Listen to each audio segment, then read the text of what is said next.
Welcome to the Poisoner's Cabinet. I'm Sinead. And I'm Nick. And this is your weekly podcast exploring the lives of the great poisoners, macabre murders and captivating crimes from across the centuries and creating curious cocktails inspired by the tales that we tell. And it's episode 232. Yes! And Merry Christmas to you all! Merry Christmas. Merry Christmas. It is a few days before the Christmas arrives, but this is our Christmas special. This is what you're getting, people. This is what it is. This is the Christmas we'll thing. be throwing in all the Christmas here, but it's a lovely time of year, magical.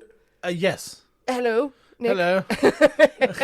Ready for Christmas? No, well, No. ish. Yes, probably. Well, we're trying to preemptively do Christmas, aren't I we? know. For us, we're like, it's ages away. I'm like, no. Well, it's not really, though, is it? I keep on thinking it's ages away. Every year I think, it's ages away. No, it's next week. Yeah, we do record our episodes very close to them airing, so it is but a few days. Yeah. And even if we weren't recording things, I'll still be going, what day is it? What's going on? Still ordering more stuff for yourself. Yeah. I mean, even when we're recording this, Christmas is less than a week. It is. It is but a This few time days. next week, Christmas will be done. I know. We'll be just unconscious on a sofa. Yeah. Eating all the leftovers. Big leftover sandwich. Big leftover sandwich. Ah, that I'm but- looking forward to. Yes, but until then, we still get to be all Christmassy and Yule-y and all the traditions around the world. How are you, Nick? I'm okay. Okay. Oh, you're only okay? Hanging on by a thread? I must admit, I'm yet to feel the Christmas spirit. Does he come at night? Or just... Yes, I'm yet to feel the spirit come upon me. It is Christmas, Nick. You started that one. I know everyone who's settled down to listen to this with their kids on Christmas Day, like, oh, come No on. one settles down with their kids to listen to this. Some of them do. It's vile. And their kids are amazing as a result of And it. disturbed. Exactly, it's what you want. But no, I must admit, yes, I'm not entirely feeling the Christmas joy as of yet. What joy about the Christmas frivolity? Yes. But As of yet. Then you are working in retail. It and has been a bit of a hectic time. Yeah, So- you don't get to just stop and then No. have a week or two off. No. But I'm hoping once I do stop, then I'll go, yay, it's Christmas. Yay, Christmasiness. All the happiness and All the skipping around the jollity. streets, swinging your bags of swag Yes. that you've been stealing, apparently. Apparently I've been robbing people as I walk past them. A few Christmas cocktails and you'll be there. Good. Well, any festive poisonings this week? No, well, I'm thinking festive poisonings are not particularly festive. No, they can't be helped sometimes. Okay. You know, people get in your way when you're shopping. Well, that's true. Well, you've not been chewing on any holly or eating mistletoe berries. Not as of yet, no. Not- Ask the people in the Christmas market. Maybe they have by now. Maybe. Everyone's just going, oh, for God's sake, I'm sick of all these people. But no, it's all been fairly fine. Lovely. Okay. Well, we could poison ourselves with drink this evening. You never know. Yes, for it is Christmas. Okay, you're building up the Christmas thing here quite a lot. Because it's our Christmas episode. Yeah, I must point out, and I must say, it's not overly Christmassy. What, me pointing out Christmas? No, the episode. Oh, no, it's fine. It's not a lot of Christmas in there. So I've not been feeling the Christmas, so it's not a lot of Christmas. And I know sometimes on our Christmas episodes we have like 400 drinks. No, Yes. none of that. None of that. There'll be one drink, and that's it. As it should be over Christmas. It's the time of Christ. Time of just abstinence. Abstinence And just moderation. Restraint. But you are St. Nicholas in this, and I am Krampus. I am here to be the devil on your shoulder and go, no, there will be 2 drinks tonight, Nick. 2 drinks, my God. Because I'm bringing in a cocktail for this one. Yes. And so we will have at least a couple of drinks for you guys to mix up on Christmas Day or just during the season. Well, speaking of having a little devil on your shoulder telling you to drink more over the festive season, I think it is time for us to thank our delicious Patreon We subscribers. most certainly should. And this week we have to say thank you very much to Emily Burkhart, To Tracy. to Natalie Thorenson, To Anna Eriksson. to Patreon123, Ooh. To Natasha Imlay. and to Mia Lindberg. You delicious, Thank sexy, you very much. Merry Christmas.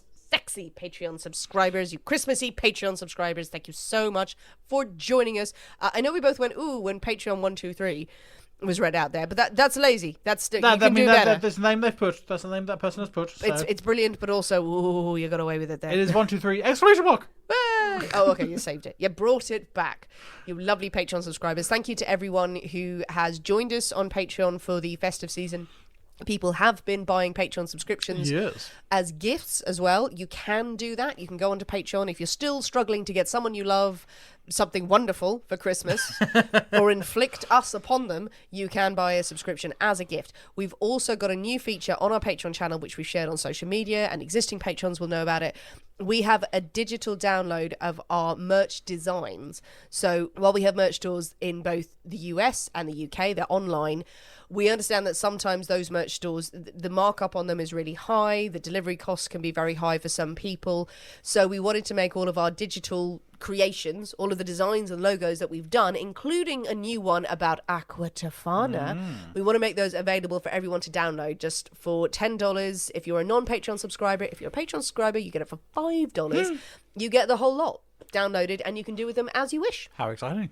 So yes, you can find out more about that on patreon.com/The Poisonous Cabinet, where you also get bags of bonus material from us, new episodes, all sorts of fun and shenanigans. It's a lovely, lovely place. Delightful. The person who on Patreon who said they were looking to turn the logo into a cross-stitching pattern, you have to let me have a copy of that. That is if you're able to do that, I don't understand how that could possibly be done, because I'm an idiot. But Nick will cross-stitch it with you. Oh, yes, I'll go with that one. Oh, yeah. I want to have a little cross-stitching party. Cute. Well, Nick, are you ready? Probably. To drink cocktails and talk about poison? Yes, I think so. Or we could drink poison and talk about cocktails. I think we should do that too. Oh, let's have a cocktail for the season. I'm going to make it Christmassy, whatever happens. Whatever happens, you're going to crowbar some Christmas in there. Yeah, pretty much. There's not a lot of Christmas stories or Christmas cocktails that we haven't already done out there, but I am just here to throw in elves every now and then. Okay. Yeah, let's go with the first one. Hooray, hooray, hooray. It is Nick's story this week, and we can't possibly have a story without a cocktail in hand. As you know, dear listeners, every week we choose a secret ingredient that is inspired by the tale that we tell, and it will flavour our cocktail of the week. Nick, this week's secret ingredient is... An umbrella. An umbrella. A Christmas umbrella. A Christmas umbrella. A Christmas umbrella. Covered in tinsel. Absolutely. Oh, is it going to be served with a little cocktail umbrella? No. Is it? No, because I haven't got any. Oh, no, because I suddenly thought of that, and now I feel like I put you on the spot. Yes, and I haven't got any. So no. Okay. We could just like open some umbrellas and drink it underneath it. No. No, not that? No, not that either. Maybe we should just go with whatever you've come up with. Shall we? Maybe I should stop. Let's give it a go. Okay. Well, with umbrella as your inspiration, your ingredient, what have you come up with? Well, we are having Okay. this week. Okay. When does one use an umbrella? Oh, God, this is going to be long and protracted, isn't it? When do we use it? To keep the sun off. That's a parasol, isn't it? That's a parasol. Okay. In rainy, stormy weather? Yeah, in the rain. In the rain. rain. In the rain. Yes, indeed. And You then use an umbrella rain in the come rain. from a nimbus cloud in the sky. Okay. And why do you use an umbrella in the rain? To keep you dry. To keep you dry. Right. Absolutely. Okay. I'm not sure where I went with that last one. I don't know why. Yeah, we were all wondering. Yeah, I know. So, anyway, this week, Okay. we're having Yeah. Naked in the Rain. Ugh. Apart from you've all got an umbrella.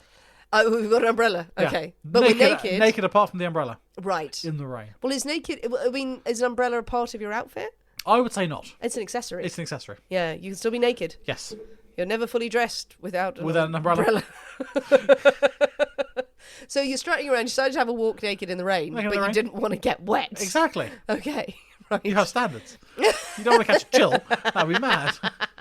Strolling along, like, here we are. So, yes. Okay, Have you great. never been naked in the rain with an umbrella? I don't think I should answer that. You're missing out. Okay, well, I'm worried now about what's going to happen in the kitchen, but with the naked in the rain in the works, I think it is high time for us to skip into the Poisonous Cabinet kitchen and shake up a storm, so we'll see you in a minute. We'll see you in a bit.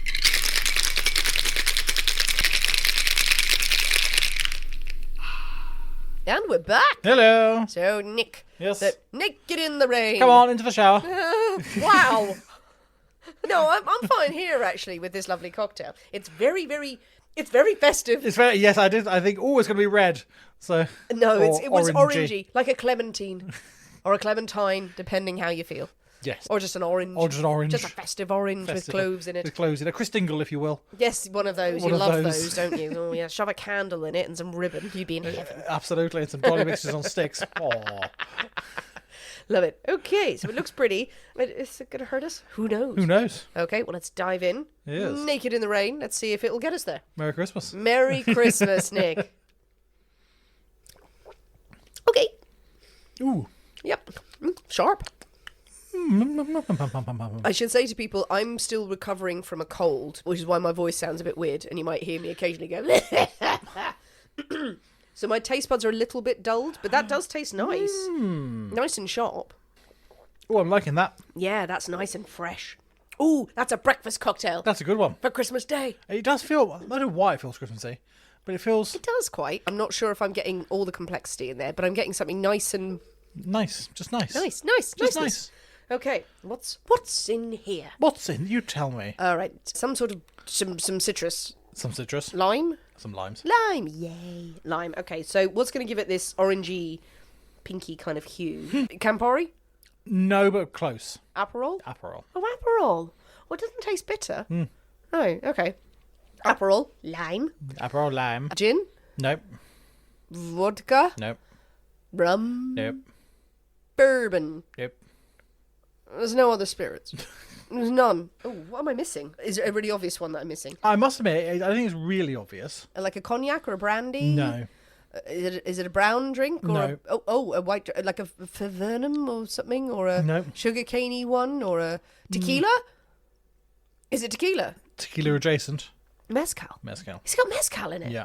Oh, my taste buds are shocked because I can't get any smokiness. It's not overly. I think the curious thing is I think the Aperol and what else is in here, 'cause there's one other ingredient, are dialing down the smokiness considerably. You can still smell it, but yeah, it's not. I wouldn't say it's smoky. No, that doesn't taste smoky at all. It's lovely. Okay, so something else. But it's something in there. There's else. one other thing. Is it a booze or a booze? It is adjacent? a booze. It is a booze. Is Yeah. it not a grenadine, but like a syrupy liqueur? Like a liqueur. Like a Chambord? No. Like a creme de cassis? No, you're not gonna get it. Like a chocolate? Like a mint? Like a... I don't know, I'm just saying words now. You are, aren't you? I think I am, aren't I? Put me out of my misery. Elderflower. Elderflower? Saint-Germain elderflower. Oh my goodness. So it's not... Oh, it's not far off from a Naked and Famous then. Exactly. So in the Yes. Naked and Famous, but it's got elderflower instead Elderflower. of yellow chartreuse, which is a Naked and Famous. Which makes it so much better.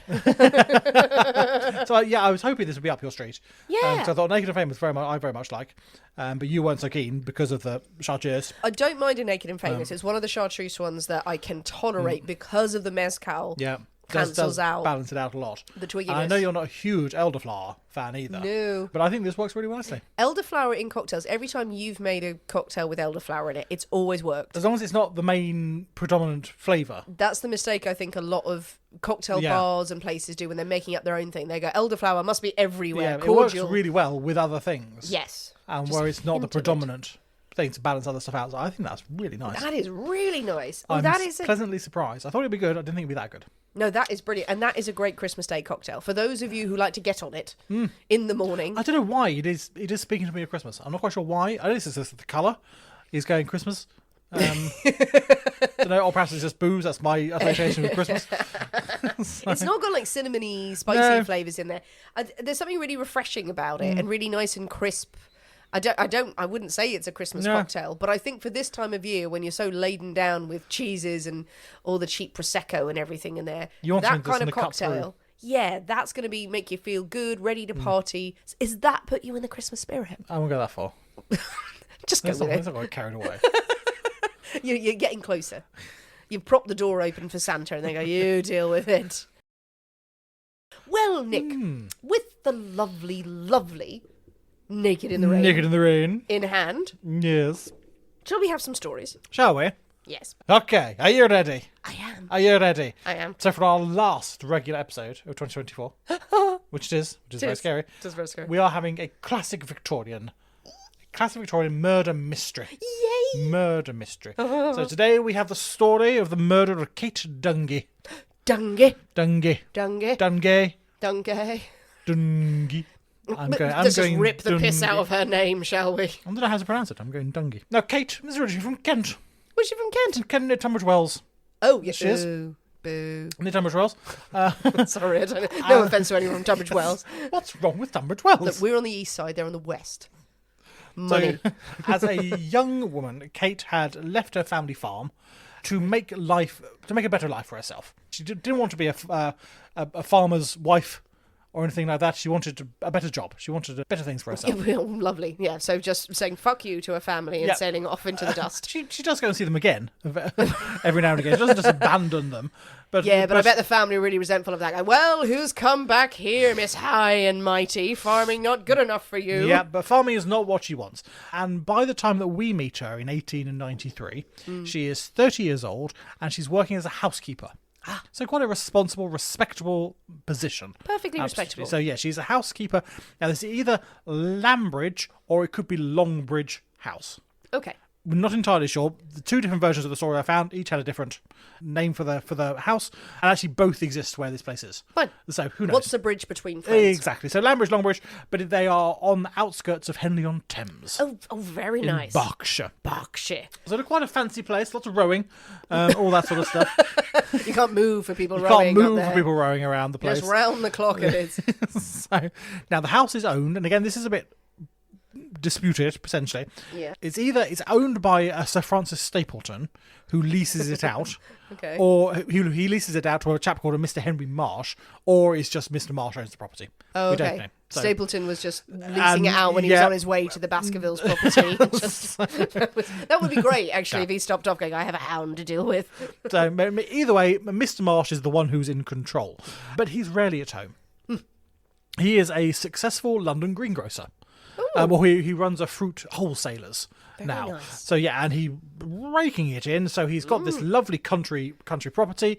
He's also got a nice place in London where he stays majority of the time with his wife. He's also got a lovely bunch of coconuts. He's got a lovely bunch of coconuts that he imports regularly, and they've got a nice townhouse in Henley as well when they do come down and see the rowing. So the country house is used for the occasional weekend shooting party, all that sort of stuff. Yet, and to entertain his lovely business friends from London Tarn. Oh, I love it. I love it. So yeah, it's entirely lovely. So, I mean, Mr. Marsh really leaves Kate to get on with the run of the place. So she lives there, and she takes great pride in what she does. She's always on top of things, making sure, just in case Mr. Marsh should return for the weekend, everything must be tip-top. It's feeling very Gosford Park. Yes. It is. I mean, there's not a huge staff. No. There's her in the house, Yeah. and there's two young lads who do any sort of like more menial tasks and things, chopping firewood and all that sort of that sort of stuff. But she takes pride in making sure everything is just so in case the master should return. And she was a very trusted employee. She'd been working for Mr. Marsh for 7 years. And she started as a regular sort of housemaid and has built her way up into this position of trust. Sounds like a lovely setup. It's a delightful thing. So, I mean, as well as Kate in the house, there were two young lads. So we've got 14-year-old James Froome and his brother. Now, I couldn't find a name for his brother. He's 11 years old. They stay at the house. They are sons of a local carpenter. But they stay there to do whatever, tasks and things that Kate wanted done that required a bit more oomph than she could manage. My brain instantly said, like, son of a local carpenter. But Jesus, it's a Christmas story, isn't it? It's not in Jesus. 1893, no. And also, no. What? So on Friday, the 8th of December, 1893, young James, the 14-year-old, he finishes his work in the fields and he makes his way back to his parents' home. Yes. He goes back there. He has his evening meal with his family and he picks up his younger brother and then they go over to the big house. Yes. Where they will carry out any chores they need to do and they will sleep at the big house and again do any work in the morning, go to work in the fields, return to their parents for an evening meal. They head off around about 8:30 or so of the evening. Then they start making their way to Longbridge House. When they arrive, they knock at the back door, as was usual, but there's no reply. It's a bit odd. Kate was always there to let them in, usually, but she's not there. But they assumed, she must have been called away on an urgent errand somewhere. They decided to wait for her return, so they go to the wash house. They settle in there. I mean, it's December, so it's not overly warm. No. So they go and find somewhere cosy just to sit down for an hour or so, thinking Kate's going to return any minute. So, a bit later, they go back again, thinking, she must have returned by now. Again, knocking on the door, calling out her name. Nothing. Silence. And very odd that she's not there. The that's her job. Yeah, indeed. And if she was going to go away somewhere, then she would have let them know. Yeah. They would have known not to go. So very, very, very unlike Kate.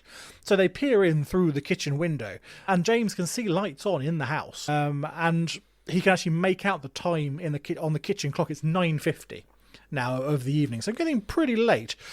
Kate would never have been out this late in December, in the middle of the night in December. Where would she go? Where would she go? So the boys are becoming a bit concerned, a bit distressed about what's going on. So they decide to head back to their parents to let them know what's going on. Their father, John, is just about to go to bed himself when the two boys come in to open the door and come into the house, babbling about this missing housekeeper. And now John did agree that it's a bit odd. Yeah. Kate would have said if she was going away anywhere, if she wasn't going to be there. She'd always given plenty of warning in the past. So yeah, something was awry indeed. Something taint right up something a big house. Something taint right at a big house indeed. So he decides to return to the house himself to try and get some answers. So let's row there, boys, together. So he and the elder son, James, they make their way back to Lambridge House. Now, on the way, they call in at the estate manager, a chap called George Dawson. So, perhaps George knows where Kate may have gone to or something. George, again, he was just about to get into bed himself, said no idea. As far as he was aware, Kate was at the house as usual. So it's very, very odd. So he too joins the two Frooms on, and they go up to the house. The trio knock on the door again, calling out for Kate. I bet all of them were like having a go. Going, did you knock like this last time? Like, trust us, we've tried that. We've tried that. She's not answering. They know which one of the rooms is her bedroom, so they start tapping on the door, thinking perhaps she's fallen ill, perhaps she's just asleep. Try and wake her. Drunk. Tap on the glass, but no, still nothing, no reply. They circle round the house, and they notice that the top section of one of the bay windows is open. Oh. So it's quite a small, wee little window. Yeah. They think, we can get the little lad up there. Yeah. so the two chaps hoist James and sort of bodily push him through this tiny window in the top of this bay. Him just going, wait, what?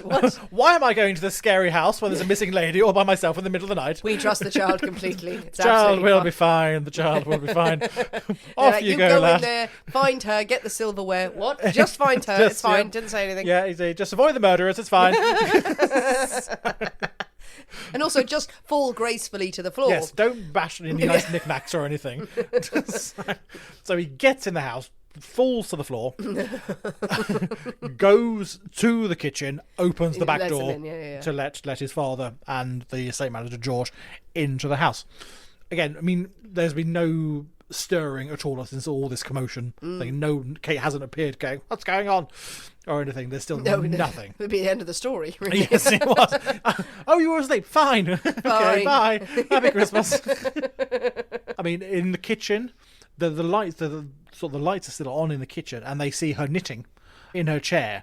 Sort of just as if she's just left it to go and pop the kettle on or something. So it looked like she had been relaxing for the evening, but something had happened and she had been called away. They leave the kitchen and start exploring the rest of the house. As they get into the main hallway, George notices some bloodstains. Some little flecks of blood on the wall. He's got this. They're all going around by this wee little lantern that George has got. Creepy. Creepy. Picture the scene, people. It's midwinter. Yep. In the depths. It's darkest winter. It's dark outside. It's starting to rain outside. Rain, snow. Just say it's snowing. It's fine. For Christmasiness. Oh no. Everyone's looking out. They go, it'll settle. Don't worry. It's snow. It's a white Christmas. But they're going around with this wee little lantern and they see these blood splatters on the wall in the hallway, and they sort of follow by lantern light these blood splatters, and it goes down to the floor, and there are trails of blood on the floor leading towards the front door. And on the front door and on the brass handle, there are blood stains like a hand grabbing at the front door. Happy Christmas! Happy Christmas, silent night. Oh my God! Oh. And so as we say, it has started to snow horribly outside. Rain. And they assume that this must have been Kate who is so injured and has gone for the front door. And what has she gone? She's gone to try and get help. She's left the house. She's fled from the house. So they go out. They leave the front door and they go out and start to search around the place. And suddenly, they hear a sound coming from the woods. Oh, shut up. Sorry. That was really scary. Well, what's in the woods? George describes it like a cat growling at a mouse or a bird. He's got prey in sight, and this cat is growling. It's the sort of the noise he describes it as. So something odd like that. So they follow this sound through the trees, and they go about 20 yards or so into the woods, and they find Kate lying on the ground, her body covered in blood. Oh my goodness! Now the group are terrified about what they find. It's starting to rain, so the blood is all splishy splashy on the face, and it's horrible. Kate's injuries are so severe that they are terrified to move her. They think the slightest move is something terrible is going to happen. So George says to the other two chaps, to John and James, stay with her. Stay with her. He races to the stable and he gets the horse and cart from the stable, and he legs it on a horse. On the horse's legs? On the horse's legs. Into Henley-on-Thames. He legs it in. The horses are like, we did all the work, mate. Yeah. So he's galloping away into Henley-on-Thames to raise the alarm. Yeah, to get a doctor. To get a doctor, get the police, find someone while James and John are left there in the rain trying to make Kate as comfortable as is possible. He arrives at the police station and he bursts in. He is soaked to the bone, so soaked through to the skin, and he sort of babbles out at the Superintendent Keel, who is on duty that night, about what is discovered up at the big house. Now the superintendent leaps into action. He calls his men, and he just directs some of them to go and fetch the doctor, meet us up at the Lambridge house. There's things gone wrong with Kate. There's a doings transpiring. There's a doing transpiring indeed, and he goes with the rest of his men. They get into George's little trap, and off they go. They return in the lashing rain back up to the house. By the time they arrive back, Kate is not moving. She's not making any more sounds. The doctor arrives not long after, and she is dead. She has passed in the time that George has just been away. This injury said she's crawled all the way to the woods. But she's crawled out there and then succumbed to these injuries. to these injuries. The doctor moves her inside. She's moved into the drawing room of the house and laid out on the table, and he starts his preliminary sort of examination of what has happened. He found that Kate has suffered 24 wounds to her head and her neck from a heavy blunt instrument, it looks like. Some of the wounds are so deep that bone is showing through the flesh, but ultimately he determines that the cause of death was a single deep laceration across her throat. So she had been bloodily beaten by something large and solid, but then it looks like eventually someone had cut her throat. Oh my God. Frenzied attack. And but beaten and then the throat cut. Beaten and throat cut for good measure. And then she crawled all that way. Yeah. Ugh. Yes, indeed. Now, the doctor is not able to say whether he thinks it's more than likely that she was the final stroke was killed when she was out in the woods. She wasn't cut in the house and then crawled that way. Okay. So she had managed to get out of the house, or chased, crawling or chased, and the chap, or presumably the chap, was pursuing her into the woods, where he caught up with her, and then she fell to the ground, and the final blow was given. Whoa. Now, while the doctor is continuing his examination, police officers are searching the area, trying to find anything they can. I mean, it's absolutely pissing it down, but they're out there trying to do the best they can. Near where her body had been found, they found a heavy wooden stick. It's about 3 foot long, and the end was covered in blood. And hair and bits of unpleasantness. But it's not just any old stick. It's not just a stick that was just picked up off the ground. So it's quite well worn. So it's almost like a sort of rolling pin type stick. So it's obviously been used for something, but quite lengthy. Victorian pies were famously huge. So it wasn't a rolling pin, right, but it wasn't just a branch off a tree. It's like was finished, a utensil and or it was, a tool yes, of indeed. some sort. And it was actually, when they brought this into the house, young James, he recognised it. They used it in the kitchen for smashing potatoes. So what? So it was a big old potato masher. It was to make mash. Yeah, well, but it was described as smashing potatoes, or to relieve stress. So I'm assuming to make mash or some sort of thing, because it was he said it was usually in the kitchen, right? And used to pound things. Sorry, as you said, pound. Yes, not roll them. No, not roll them. No, I just had someone wielding it like a baseball bat, like just smashing a potato as you went. Just like, fuck it, No, I think more of a poundy squishy. A more poundy squishy to make a mash. Motion, oh, okay. As I understand. Well, I guess actually, yeah, early mashers. Yeah, you wouldn't have a metal mashy thing like we do now, would you? So you need something to squish them. Something to pound it away. So apparently a 3-foot long stick was required for this. Well, you have big old pots. Maybe. Oh yeah, perhaps they did it on the floor and yeah. No, there's that. Also, a nice smashed potato. Though, if you got a little new potato, just smash it a little bit, break it, like parboil it. But that's what she did, and then a little sea salt on there, bit of rosemary. But that lovely. I don't think you need a 3-foot pole for that. But maybe that's where we've been going wrong. Well, maybe. But then also there were bigger kitchens back in those days, so you were smashing things across the other side of the kitchen. I don't think they had the tools just because the kitchen was that big. Well, it's quite a large kitchen, and you'll see ergonomics. Sort of, I'm standing here in front of the stove. I can smash things 3 foot over there on the other work surface. Again, if it's a pounding thing, she needs to get on a chair for that. She's not like poking a potato while making an omelette. It's a weird lunch she's having. I like that. Omelette with poked potatoes.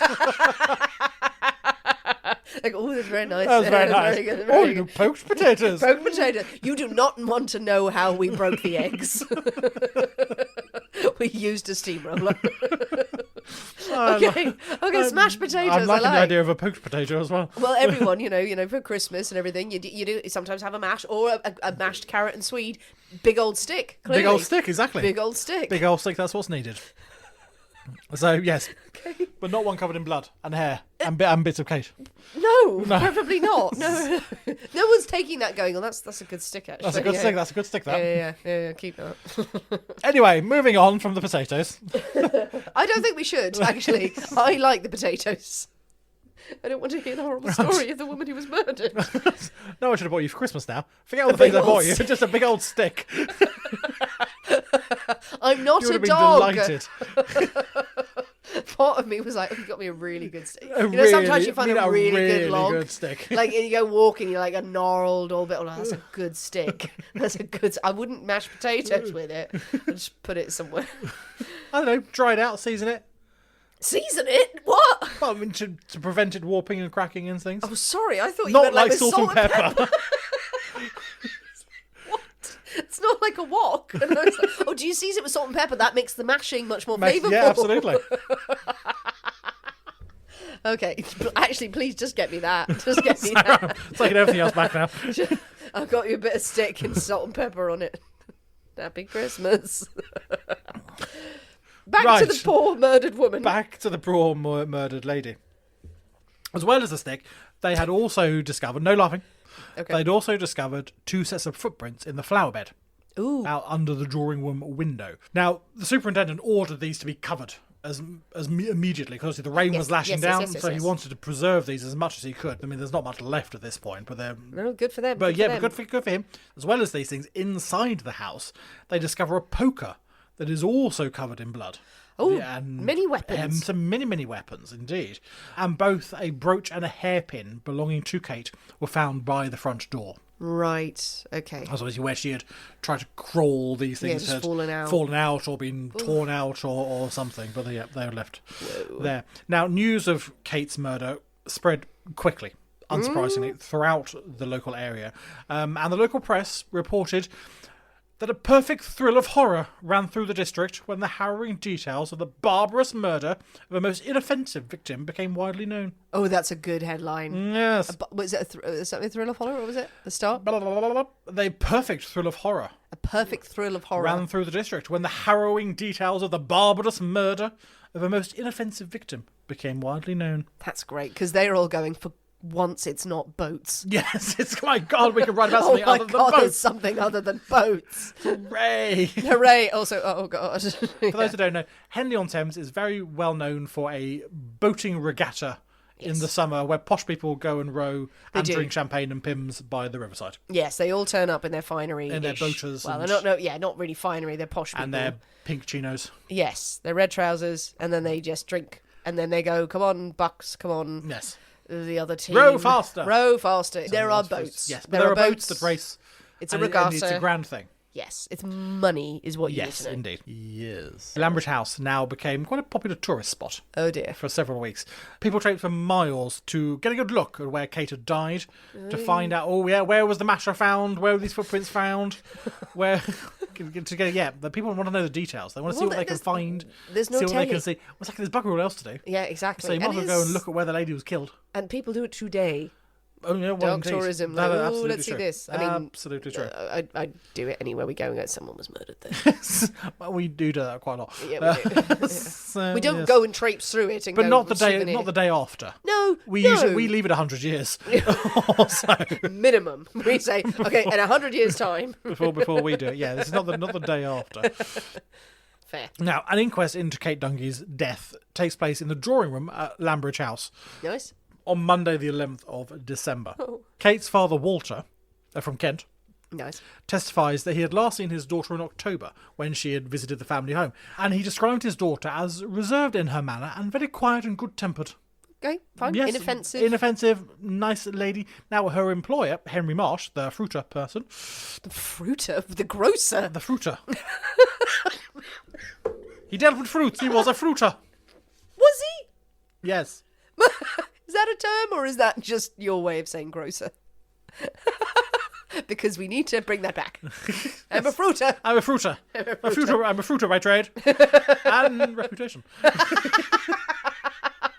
Mr. Marsh, because he's been mysteriously absent. Well, I mean, he's been at his London home doing fruiting, so he is called to the inquest to give account of Kate, and he, sort of confirms her father's account of her character. He adds that she was one of the most innocent creatures that ever breathed. Oh. Of an excellent disposition, a pure-minded and most valuable servant.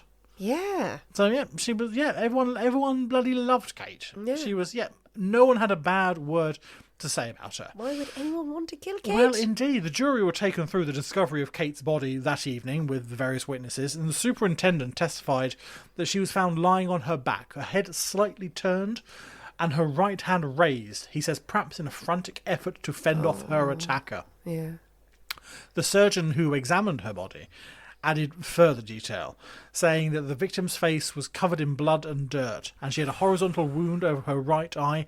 Deep wounds on her face exposed the bone and could have been inflicted by the stick or the poker. Yeah. The large neck wounds which killed her had been caused by a sharp instrument, such as a pocket knife. Now, the jury's verdict came back pretty damn quick. Cholera.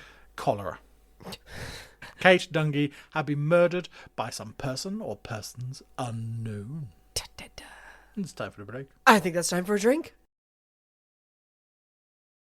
Nick, we have our drinks. We do. Now, we've mixed up something different. You have? Yes, you've mixed up something different. I have made you a drink. Now, this is based on... how Christmassy this is, it's tangent, but go with me.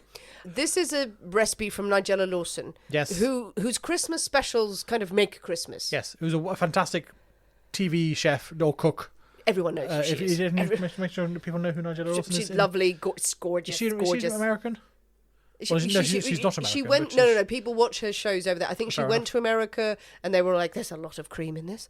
There's a lot of butter. There's a lot and of a butter." lot of booze. And she's delightful. But she did a Christmas special, and she went to Amsterdam. She made a cocktail called the Amsterdamage, Yes. and I was like, "Oh, we must try that." Must try this. It is a riff on a martini. So you kind of know what's in it, though, don't I you? do know So what's in do we it. taste and then say? Let's just crack on. Let's just crack on. Okay, then. So second drink. Merry Christmas. Merry Christmas. It's going to be dangerous. Ooh. I mean, it's nice, but my God, that's going to kill you. Do you think? Yes. I like that a lot. Yeah, that's very nice. That is very, very nice. So her twist is Yennefer, Yep. dry vermouth, Yep. and triple sec. Triple sec. Equal measures. Did you put of bitters each. in this? No. Did she put bitters in?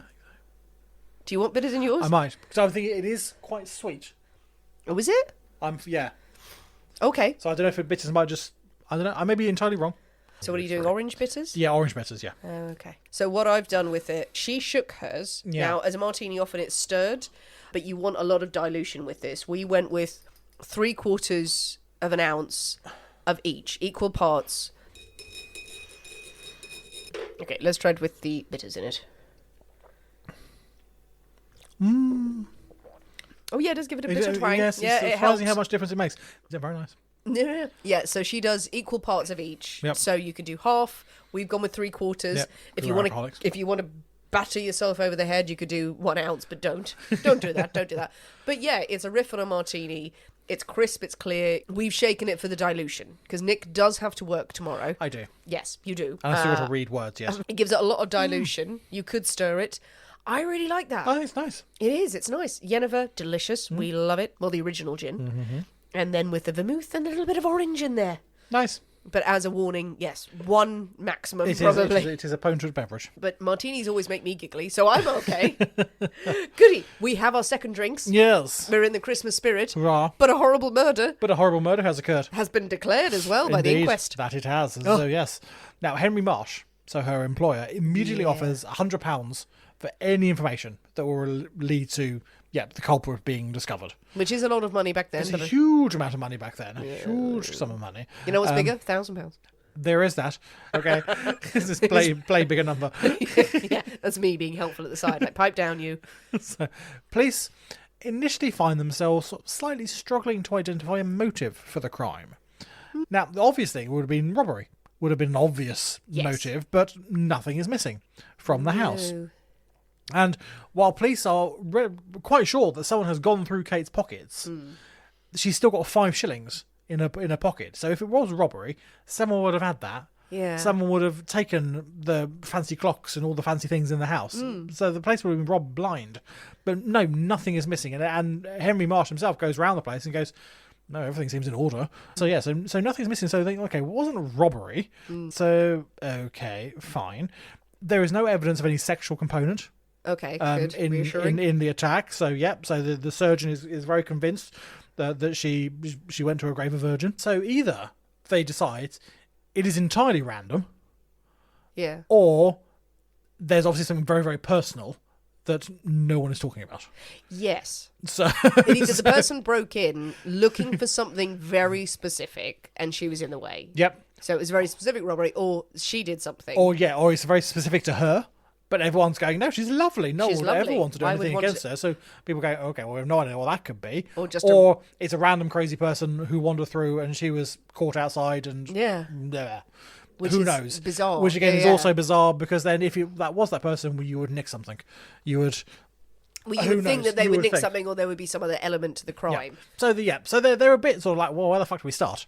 Yeah. Really, they start talking to as many people as they can in the surrounding area who know her, and again, everyone has nothing but nice things to say. She is universally well liked and respected, and no one can think of anything or anyone who would want to do her harm until one person mentions a name. The name of Walter Rathall. Oh, he doesn't sound like a Brighton. Now, Walter Rathall was once employed at the farm as a labourer on the estate. His mother had been the previous housekeeper.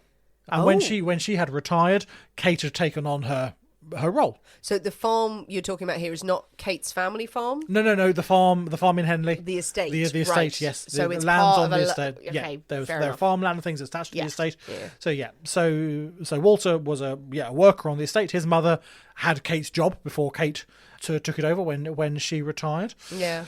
But in 1891, so this is 2 years prior, Walter had been dismissed from his job. Now, I do not know why he was dismissed. I cannot find any record of the reasoning behind it.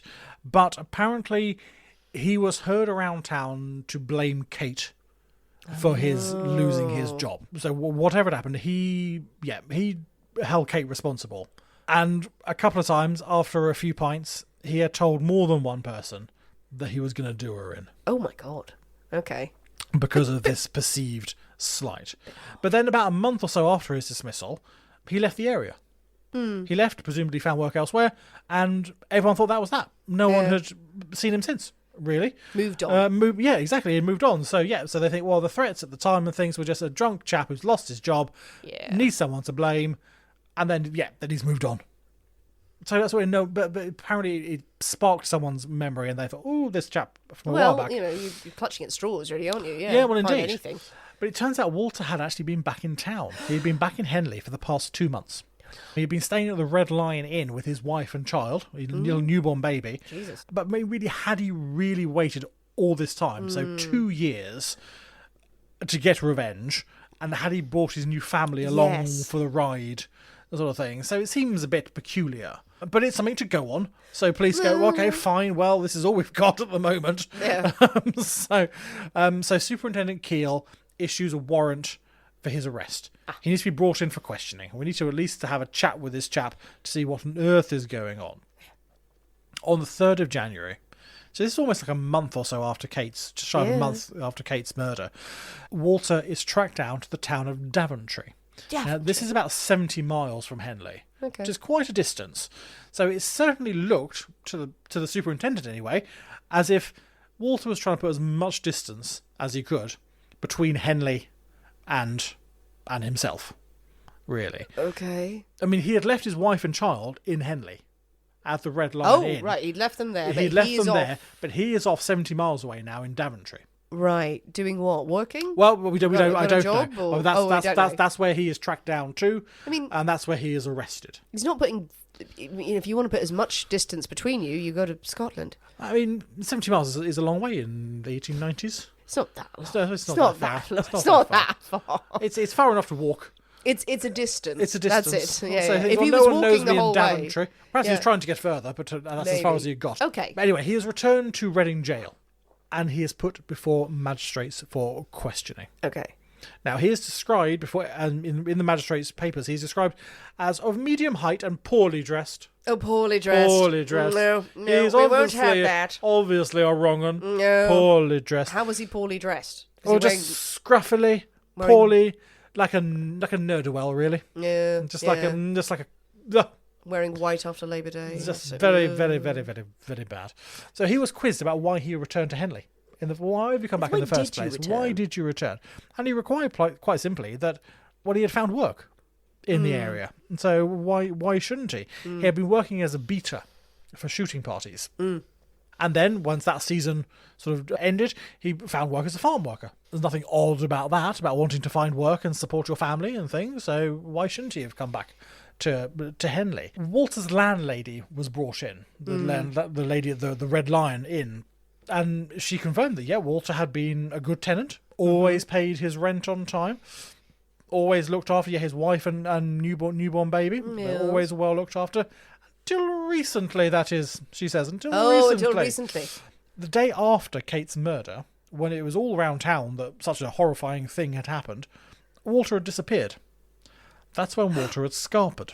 And he had left his wife and child in the rooms in the pub. He said that morning on his way out that he was going to go and collect his wages. He was going to go and collect his weekly wages. So, absolutely. But then he had never returned. And he had not been seen again until in that courtroom. The landlady has seen neither hide nor hair of him.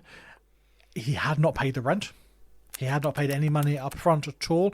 And in the meantime, his wife and child had been put in the workhouse. Oh, Jesus. Because they couldn't afford to pay the rent at the pub. And I presume she's just going, where's my husband? And she's going, where the fuck's my husband? What's going on here? As far as she's concerned, she's been abandoned. Oh, Lord, yeah. So she's been put in the workhouse. Well, he's a shit either way. He's a shit either way, indeed. Now, so people think, the police take this, well, he's obviously on the run. He's obviously killed Kate, and then he's legged it, abandoned his wife. It's pointing to that. It's pointing to that. It seems pretty cut and dried. Well, and that's exactly what the police think. Yeah. So Walter Rattle was sent to trial for the murder of Kate Dungey. And Walter protests his innocence all the way. He says, no, it was not me. Why would I wait so long? I was annoyed at the time, but I have nothing against Kate. Yes, I left my wife. Stupid timing. With hindsight, terrible, terrible, terrible timing. Always check the papers. If there's been a murder in the area, don't run use away. that to abandon your family.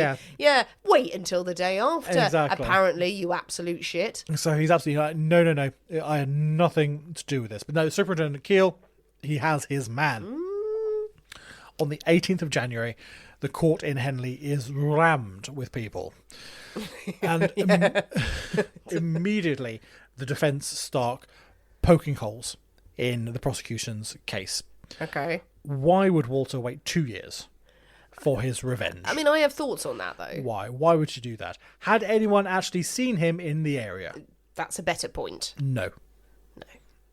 Was there any evidence actually tying Walter to the crime? No. Well, what is They evidence? found some footprints. Did those boot prints match up with Walter? No. Oh. So, the defence did admit that Walter's disappearing act was foolish, but yeah, indeed, they say he was abandoning his wife and child, not fleeing a murder scene. Just either way, as you say, not great. I like that energy of going like, yeah, well, he didn't explain his whereabouts because he was doing something pretty shitty. Pretty shitty, but unfortunately not illegal. I cannot stress this enough. He wasn't murdering someone. Exactly, he wasn't Timing murdering someone. is everything. Yeah. Yeah, but he wasn't murdering. The defence team are just probably like, you really screwed up this. You have made this very difficult. They have, shit. yeah. The defence then shock the court. Shock them. Shock me. the court by introducing another suspect. Okay. Another possibility that the police had not even considered. They were so fixated on Walter. Well, up until now, he looked like a strong possibility, Sounds absolutely. But there was no evidence. It was all hearsay from 2 years ago. Yeah, it's 1893 though, so there's no fucking evidence anywhere. It's just really. But anyway, no. let's not nitpick in hindsight. Indeed, but no, we've got another option. Okay. We've got another option indeed. Yeah. Now, George Dawson, the estate manager chap, he is called to the stand. He testifies that he'd recently found Kate crying in the kitchen. Women. She was always fucking crying. Oh, ladies. They When love he to went cry. to comfort Kate and Ew. find out, a very platonic comforting. On this show, On this show, comforting. No. He tapped her with a broom. He tapped her with a big 3-foot stick. with a stick. with the masher. There. He's like, oh, this will come back to haunt me. And said, "Why are you crying, Kate?" Why? From across the other side of the room. Respectful, Respectful dignified, distance. very mature. Yeah, indeed. And Kate tells him that she had a terrible argument with Mrs. Marsh, the mistress of the house, Henry's wife. Okay. Now, apparently, it hadn't been the first time that the two ladies had a screaming row, but this time, Mrs. Marsh had brandished her umbrella and threatened to beat Kate with an inch of her life with the umbrella, and it actually took Mr. Marsh physically getting in between the two ladies to stop these fisticuffs. So she went, umbrella. Way! Umbrella. Hey! Went at her with an umbrella. Yes, went at her with an umbrella. Vicious. Yeah, Ooh. indeed. Went at her with an umbrella, apparently. Jesus. And yeah, and it took Henry Marsh to physically separate the two women.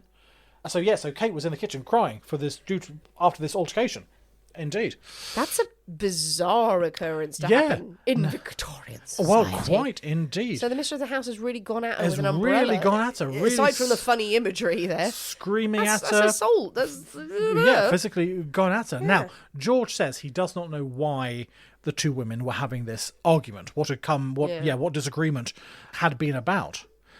The defence then asked the doctor, the surgeon, if in his opinion, Kate's injuries could have been perpetrated by a woman. And the doctor replies, yes, a strong enough woman. Oh. Absolutely. Could have done this with a heavy enough instrument. The 3-foot long plank of wood would have done it. And a knife. Absolutely. A woman could, in theory, have carried out this attack. Yes.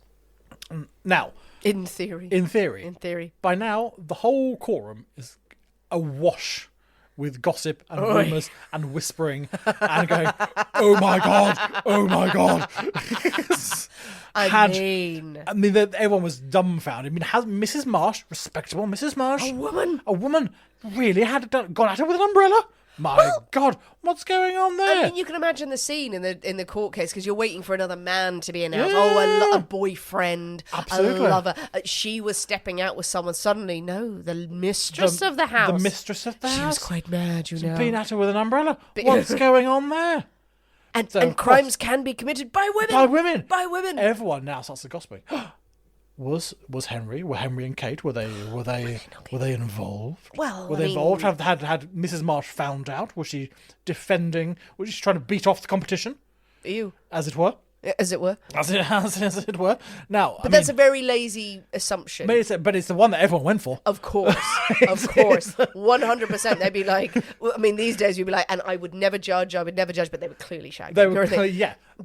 I mean, Henry seems entirely devoted to his housekeeper. Yes, he's been very praising of her. Very praising, very. She's the most perfect, innocent, lovely woman. The most invaluable servant. She's utterly marvellous. But that could be true. It could be true. It could be true. Also, they're having all the sex. They're doing the sex They're on doing each the other. sex. She knows how to work a 3-foot masher. With both hands, I tell you. Mrs. Marsh has discovered the sexing and is not happy about it, unsurprisingly. Yeah. Everyone in the courtroom. Walter who? Who the fuck's Walter? Out of the way, you. Out of the way, you. Where's Mrs. Marsh? Ask Mrs. Marsh questions. Ask Mrs. Marsh questions. Mrs. Marsh. I mean. Yeah. But, ooh. The trial lasts 7 hours. Really? 7 hours. Oh, for Walter, because they bring him back. For Walter. Oh, yeah, fuck you, get out. And at the end, Walter is acquitted due to insufficient evidence. Okay. Everyone is now going, oh, Mrs. Marsh. Ooh. What have you been up to, Mrs. Marsh? Please have someone have said that. What have we been up to, Mrs. Marsh? What have you been up to, Mrs. Marsh? The newspaper is absolutely going out of their minds, going, oh my God, there'll be no boats for days. Authorities decide against pursuing Mrs. Marsh. No, shut up. Why? In this case, well, this is hearsay from one person. Mrs. Marsh is, of course. Well, we don't know if Mrs. Marsh replies anything because she's never put on the stand. She's never, as far as we are aware, interviewed or questioned about this. This is all why gossip. Not? Well, we don't. Well, she is a respectable, upper class, rich, important lady. There it is. Wife to someone who owns vast tracts of land around the area. So she is never going to see the inside of a police station. No. For this, Mr. Marsh puts up the reward to 200. He doubles the reward for anything. Still nothing. But he's got £200 for anyone who is not my wife. Not my wife. Nothing new. There is no new information. And to this day, the murder of Kate Dungey remains a mystery. A Christmas mystery, if you will. It was in December? It was in December. There was holly everywhere. There was holly. There was a masher. There was Mrs. Marshall with an umbrella. And the partridge in the pear tree. Oh, what a story. Oh, that's one of the best murder mysteries. It's a good one. Oh, the woman. She could have done it. I mean, it's... gathering my thoughts here. I have so much to say. And I'm trying to be really balanced here. I'm trying not to go, she fucking did it. Or he did it. Circumstantial evidence... them saying like, oh, there's no reason to bring her to the stand. Same thing for Walter. Technically, well, yes, indeed. Technically, but it's one person. But she was rich. Exactly. Walter wasn't. No. So that's the reason why. She doesn't get called to the stand because she's a woman. She's a lady. She's frail woman, can't possibly do these things. She's a frail lady with money. With money, someone's going to go, don't you dare bring her to the stand, i.e. the husband.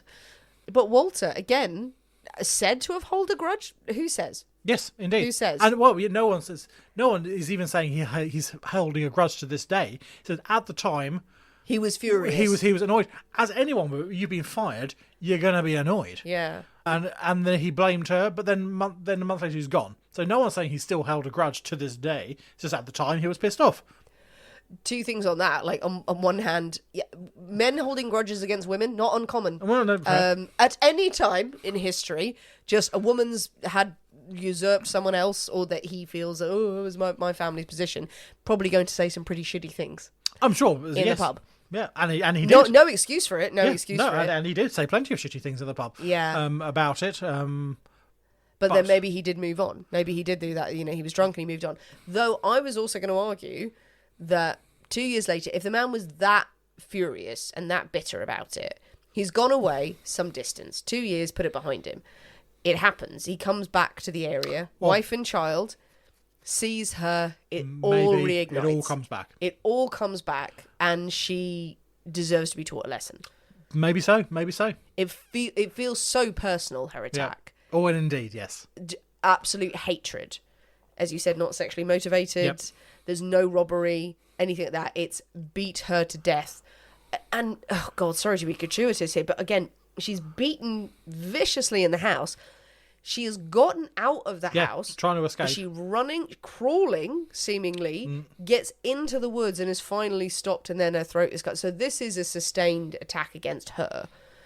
So it's either that Walter has a vendetta that he's just suddenly seen her again, and that rage is ignited. And him deciding to abandon his wife and child at that time is a very convenient timing. It is a very convenient timing, or is rotten luck on his part for being a shit. So there's that, but also the mistress of the house. Hell hath no fury, as they say. Who's to say though that she as actually Mrs. Marsh with an umbrella? But was Kate doing anything with her employer? I mean, that's true. I mean, the surgeon is in the report that the surgeon said she died a virgin.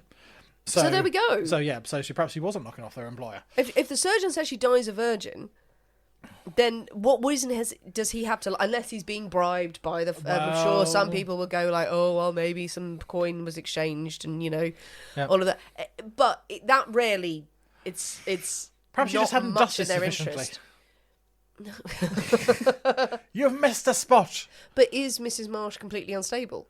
We don't know anything about her because she's never been brought to trial. She's never interviewed. She could be a complete and utter lunatic. Yes. Someone who was flying into a rage, flying off the handle, had multiple incidents with this woman in her house, and then one day absolutely all that snapped. only comes from Kate. It comes from Kate telling George that this has happened. Yeah, but then she's a good, loyal servant. She's not going to be gossiping about her employers. I mean, how bad does it have to be that you end up saying to someone else, this nice, mild-mannered, innocent woman who doesn't bother anyone. No one has a bad word to say about her. She doesn't gossip, but she tells the estate keeper. Yeah, tells George. Yeah. Tells George and says, how bad must it have been? Well. I'm very much going on the side it was the woman who did it, because I want it to have been a woman. I hate the fact that they all go, no, a woman couldn't possibly have done it. Rich people shouldn't get to the stand. No, bring her to the stand. Bring her there. Question her. Yeah. Could have been Walter was like, hoo-hoo, scot-free. Hey, great. Thank you for that. Ooh, that's a perplexing one. Yes. Well, what do you think, people? What do you think of the story of the murder of Kate Dungey? A horrifying murder mystery at Christmas time. Do you think it was Walter? Do you think he did hold a grudge and it reignited 2 years later? Do you think it was Mrs. Marsh, the mistress of the house, who went mad and attacked her housekeeper? Do you think it was a completely random attack? It could be an entirely third person, indeed. Is there? Well, it could be a whole host of other people that the police did not interview. What of the boot prints? What of the boot prints? Yeah, very true. Very good. Yeah. Mrs. Marsh in wellies. What if it's her in wellies? Did they check her wellies? Did they check the wellies? Clearly they didn't. Yeah. Tell us what you think. Jump on the comments, share your thoughts, your feelings, your musings about this. But most importantly, as you do, you have a choice of 2 cocktails to mix up. Both very lovely. Both very lovely. We'll get you nice and merry for Christmas. Yes, I shall. So we had the Naked in the Rain. Naked in the Rain. And the Amsterdamage. Yes. Both a roaring success. We're quite merry now. Nicely done, absolutely. Yes, so the recipes will be out for Christmas. They will be out for Christmas. All of the recipes will be out for Christmas. And drink them all because they're a delight. If you are still looking for last-minute gifts, if you're listening to this in real time, you can gift someone a Patreon subscription to the Poisonous Cabinet, or you can do a digital download of our designs, our logo designs, so they can make their own merch at home, or go and visit our merch stores. I think probably the shipping by now would be many, many days from now. Yes, tight. Or you can just message us and we'll give you suggestions of lovely things to buy that we like. Yes. We're not going to buy them for you, but we can just say this Lego or this piece of cheese would be absolutely lovely. Do support us on Patreon if you are able to, because that's what keeps this show going. The best Christmas present you can possibly give us is leaving us a 5-star review on Apple iTunes and also wherever you listen to your podcasts. And we hope wherever you are enjoying a wonderful festive season. It's not always the easiest time of year. We hope we can be here for you if you ever need a break. And if you just want to celebrate, send us messages, tell us what you're doing, or just chat to us. You know that you can reach out to us. Consider giving to charity at Christmas. It's a wonderful time for giving. Also do that throughout the year wherever possible. Thanks for listening, guys. We have been the people inside the Poisoner's Cabinet. We will see you next week. And remember, your loved ones are trying to kill you. Bye.